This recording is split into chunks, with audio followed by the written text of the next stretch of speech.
மத்திய சென்னை திமுக வேட்பாளர் தயாநிதி மாறன் அண்ணாநகர் சட்டமன்ற தொகுதிக்குட்பட்ட பகுதிகளில் தீவிர வாக்கு சேகரிப்பில் ஈடுபட்டு வருகிறார். விவரங்களை நம்முடைய செய்தியாளர் பாரி கார்த்திக்கிடம் கேட்கலாம். பாரி கார்த்திக், மேலும் விவரங்கள்.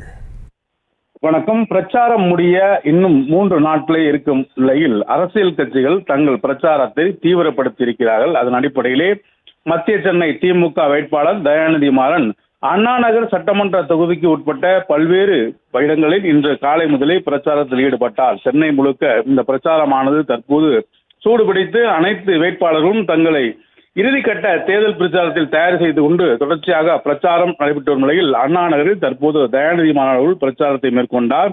அப்போது அவர் பின்னர் செய்தியாளர்களிடம் பேசிய அவர், மத்திய சென்னையில் இறுதிக்கட்ட பிரச்சாரத்தை செய்து வருவோம் என்றும் கண்டிப்பாக இந்த முறை வெற்றி பெறுவோம் என்றும் நம்பிக்கை தெரிவித்தார். மேலும் பரப்புரை சிந்தாரைப்பேட்டையில் தான் முடியும் என்று ஏற்கனவே தெரிவித்த நிலையில் தற்போது பெசன்ட் நகரில் அடையாற்றில் முதலமைச்சர் திரு மு.க. ஸ்டாலின் தலைமையில் இந்த பிரச்சார பொதுக்கூட்டம் முடிவடையும் என்றும் தெரிவித்திருக்கிறார். எங்கு சென்றாலும் மக்கள் ஆதரவு தனக்கு இருப்பதாக கூறும் அவர், தொடர்ச்சியாக பாஜக தேர்தல் அறிக்கை 2017 ஒவ்வொரு வங்கி கணக்கிலும் 15 லட்சம் போடுவதாக சொன்னார்கள். ஆனால் இப்போது வரை அதை போடவில்லை என்றும் அவர் குற்றம் சாட்டினார். மேலும் 10 வருடம் கழித்து இப்போது ஒரு பொய்யை சொல்கிறார்கள், 70 வயதுக்கு மேற்பட்டவர்களுக்கு காப்பீடு தருவதாக சொல்கிறார் என்றும் பாஜக அரசை குற்றம் சாட்டும் அவர் தொடர்ச்சியாக பொதுமக்களிடம் பிரச்சாரத்தை மேற்கொண்டு வருகிறார்.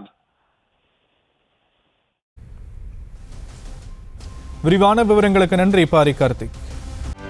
செய்திகளை உடனுக்குடனும் துல்லியமாகவும் தெரிந்து கொள்ள சப்ஸ்கிரைப் பண்ணுங்க.